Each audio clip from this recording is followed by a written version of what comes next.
I did my instructional presentation on how to use acrylic paint. The medium, all acrylic paints are made from colored pigments mixed with synthetic resin, which acts like a binder and adhesive.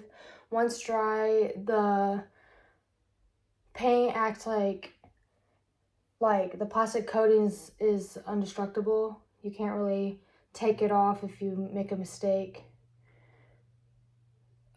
Change your rinse water often to keep colors pure and clean. Wash brushes with cool water, not hot. Get all paint out of brushes when cleaning, or they'll get super dry and it'll be hard to get out. Don't worry about the mistakes you make, because you can just paint over it and just move on. Use a range of brushes. You can use flat brushes, round brushes, different shapes of brushes. You can use different brush strokes and try different textures with the brushes. You can also use similar brushes but in different sizes to add a variety and small detail that makes your artwork pop. Blend colors together on the painting surface while wet to achieve the gradual changes in value and tone.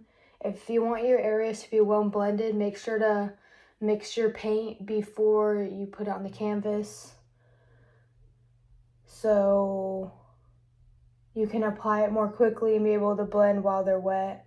For example, if you want to blend red into yellow, pre-mix a couple in between colors. This way your blending is done, and this will allow you to get your work done quicker.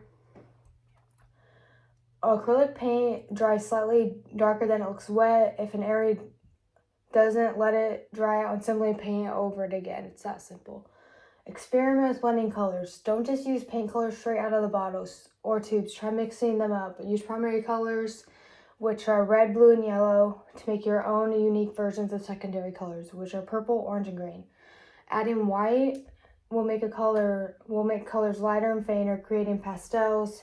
Adding black will make them duller, like burgundy or navy.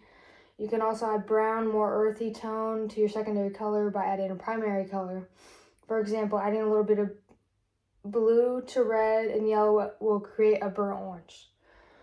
The best brands of acrylic paint. There are 6 which are the most popular. I personally use Liquitex. That's what I do all my artwork in.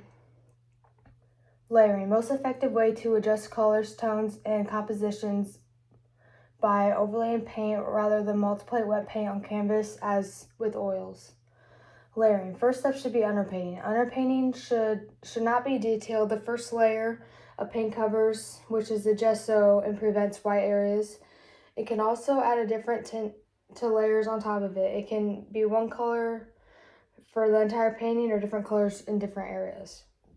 Broad brush strokes of thin paint are good for underpainting and blocking in large areas of color. Smaller brush strokes with thin paint are useful for adding details in your artwork. Painting order.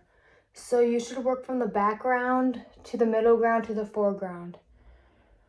In this image, it was difficult for me to follow the background, foreground, middle ground, foreground, but I worked from the top left and moved to the right and then moved down the image because it was hard for me to work because there's really no specific background. Washes. 3 uses. You want your picture to look like a watercolor, or you want it as a starting place for your picture, or you want it to use as an overlaid color. I use mine as a background color in this image to pop out the guys sitting on the street. This is a demo that I put together. I painted an image for my mom, and I just took progress pictures. So first, it's a lily. I just drew the sketch of it, and then I didn't know if I wanted a background or not, so I just started on the flower and see if I wanted a background or not. And then I started to move up the stem, and then I got new paint for the flower. Then I started on the flower, And then at this point, I really liked how it looked, but I still wanted a background color. So then I painted this. It's kind of like a brownie tan color. And thanks for listening.